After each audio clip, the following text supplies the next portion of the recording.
Welcome to Create a Better Place. Here we take a look at people, places, things, and events, all to help make our world a better place. And here's our host, Clent Bowers!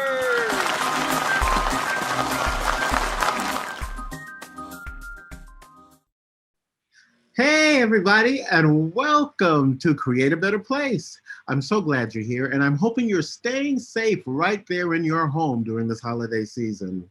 And while this world spins during this time, I hope we're going to be able to sit and talk about movies, great movies. And have I got a treat for you today? Today we're going to talk about the newly released award-winning film, The Family Tree. And Manu, can we have a sweet peek at the trailer? Well, you actually believe those things? I believe in a lot of things. Believing's helped me throughout life, so yeah, I believe.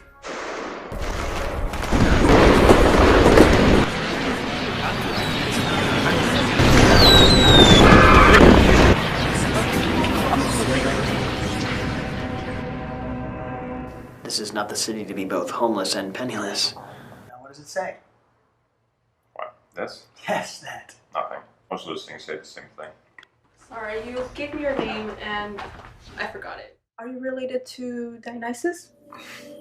So he doesn't want you to go to the cops and he won't go to the hospital. What is he, a criminal? What if you're harboring a fugitive? So tell me about your friend. Who? Alina? Yeah. What about her? She's cute. I mean, you can't tell in just those 30 seconds or 1 minute, but this film is something else. It's really going to get you.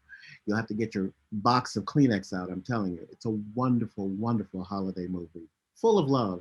And without further ado, I want you to welcome our guest. We have the director, Mr. Jorge Ameer.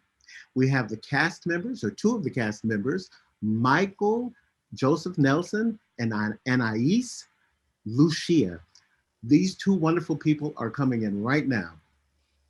Hi, you guys. Hi. Hello. So Thank you for having welcome to us. the show. Oh, it's so nice to have you here after seeing you up on the screen for like 2 or 3 weeks now.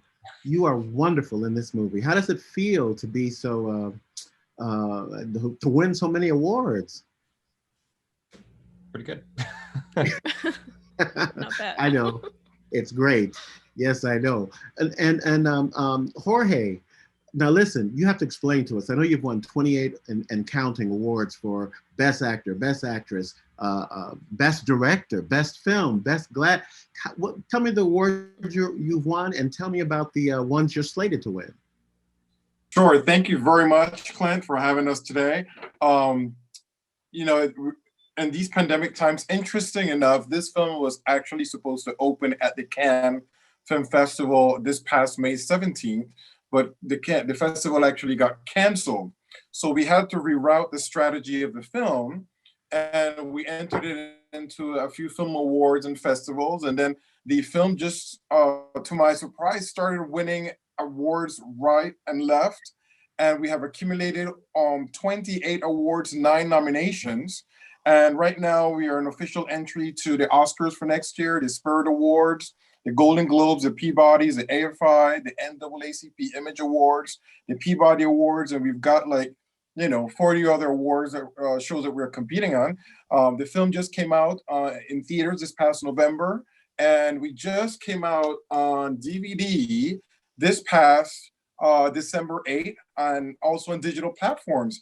This DVD actually is a collector's edition. It is filled with extras, and it has a lot of behind the scenes interviews with the actors, and also a documentary that I did about where my concept came to make this film. So if you're a film collector, you're gonna love this DVD. Oh my goodness. I want a copy, please, and I want one signed by the entire Absolutely. cast. Thank you. And you.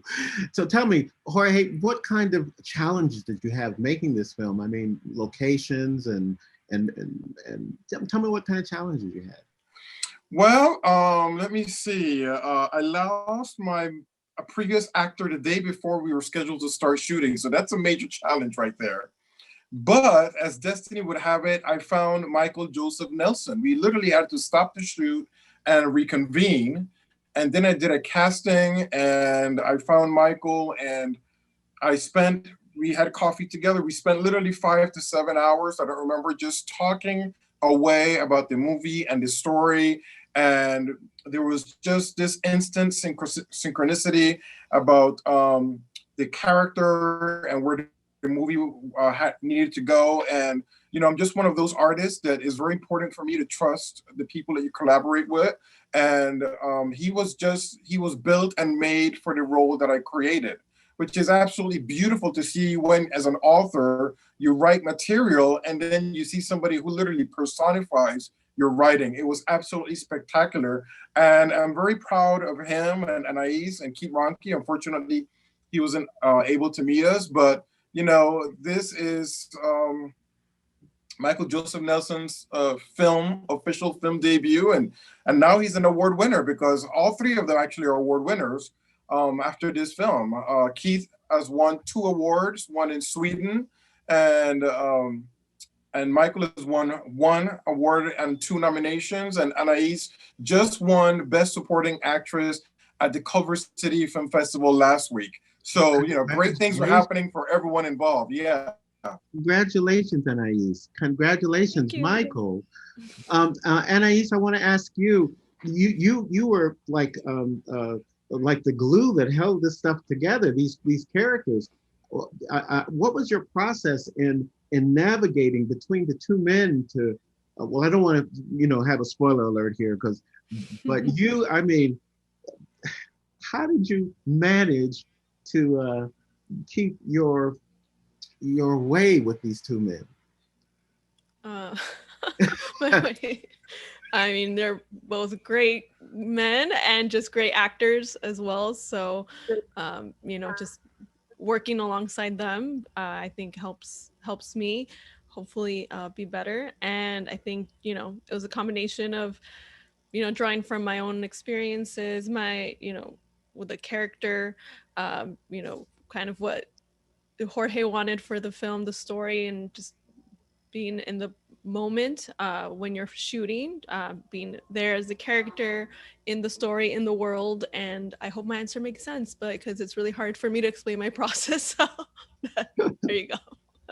Well, it was great. I mean, you did it beautifully. I especially truly loved, one of the scenes on the way, that won't give away too much, and the popcorn. I'll just say the popcorn scene. Okay. I really like that scene. Because you told a story there with Keith and with Michael that was very touching. There was a lot of nonverbal communication going on. And speaking of that, Michael, I have to say you nailed it. If this is your debut, my brother, I want to talk about the scene the morning after. I mean, you unveiled a communication that, that few people, that's so raw that few people ever get to on film and off, especially. Tell me, how did you find that space? This is going to sound such a pretentious answer. As an actor, it's kind of our goal to create a moment that's real. And when you have the chemistry, the connection with the person that you're acting with, like Keith, we had such wonderful chemistry together that in that moment, you fall in love with the person because our goal isn't to act, our goal is to live. And so, in that moment, it was my goal to truly feel what we wanted me to feel. And, that's what we strive to do. And I hope that I did it effectively. It certainly felt like I did. And, we as actors try to create something that's raw and something that's true. And so, yeah, super pretentious. It was wonderful. Had you had any of that experience with anybody in life to draw from? I mean, yeah, I've loved, I've lost. I've never personally been in that scenario. Well, one of the things that my acting coach, when I first moved out to LA, was really adamant about wasn't drawing from past experiences. You can do that a little bit, but you don't want those things to dry up. So you want to be able to command emotion and learn to create something out of the character's experience, the character's feelings. And so our goal is to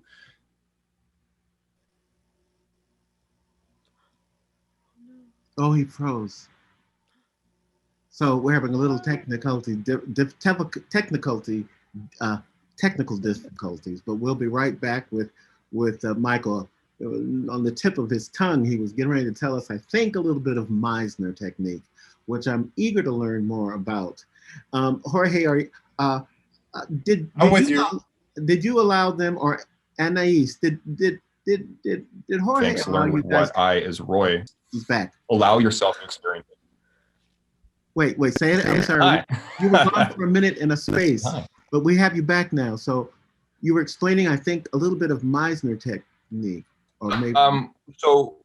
Really, basically what I was saying, it's our goal to not draw from past experiences, but to embody the experience for the character. And so when you become that person, it's not what did I feel, you don't want to draw on your cat or something like that. It's just how does Roy truly feel? I'm in love with this person, but at the same time I'm not. And so like, what are those actual feelings? And so when you truly experience them, that's our goal as an actor, is to allow ourselves to open up and truly live that moment in those 30 seconds that the camera's rolling.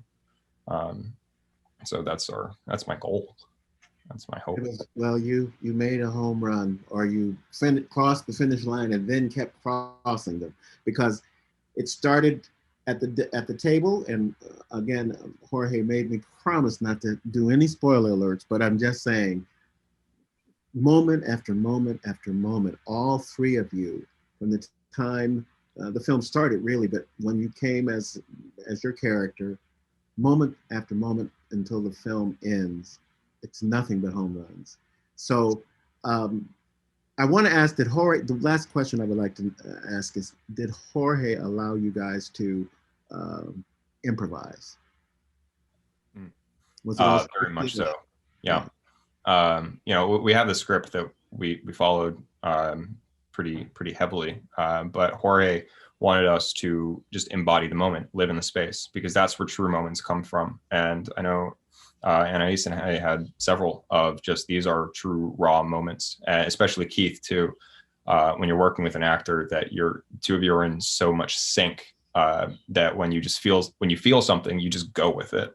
Mm-hmm. And that's the moments in film that we cherish and we love, because those are the moments that exist and you can't recreate. So once the camera's rolling and you have that, it's there. And so he allowed us to just kind of run with it and make the space our own, which is the best thing for an actor, to just allow them to just own the space and have the freedom to just play.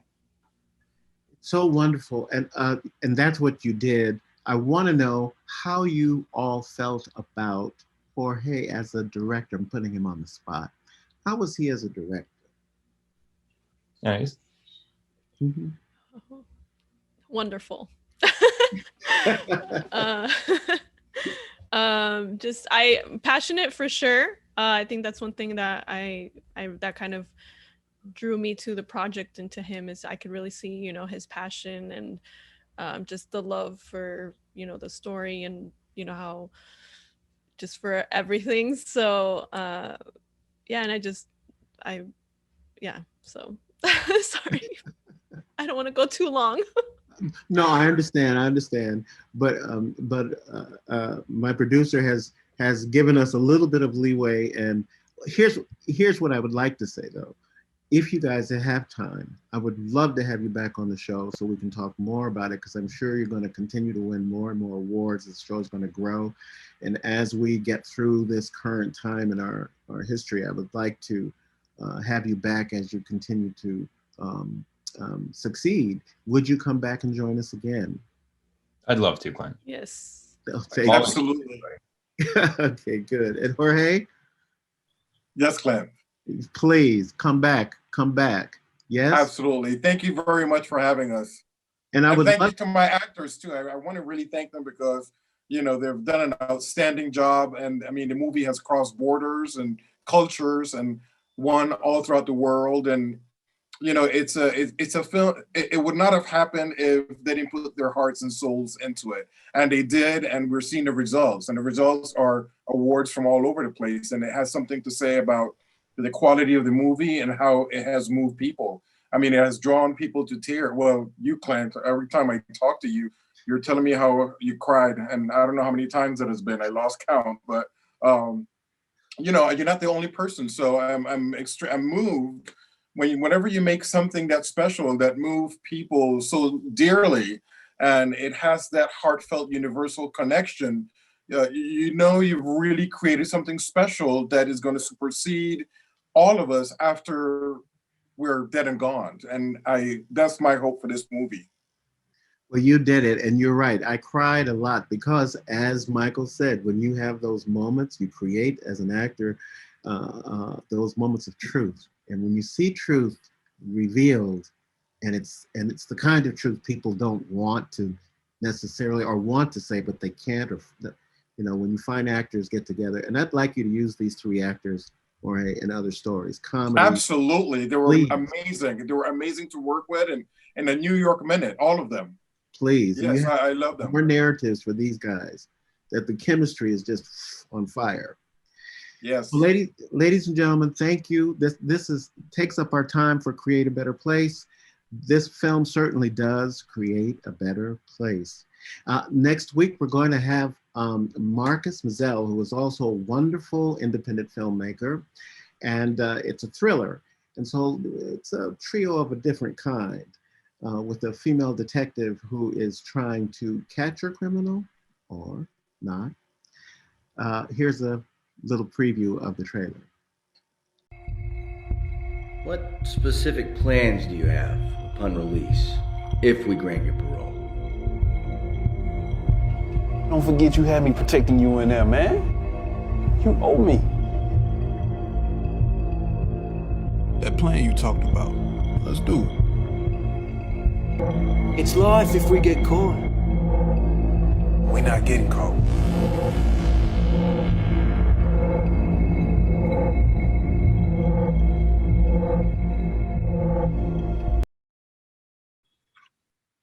Hey, so the name of that film is Chameleon, and it is streaming now, and you can enjoy it. It's a wonderful thriller mystery, and promise you it will make you want to look behind your back. Until then, until next time, remember to mirror the good you see in each other, and remember to create a better place. Bye.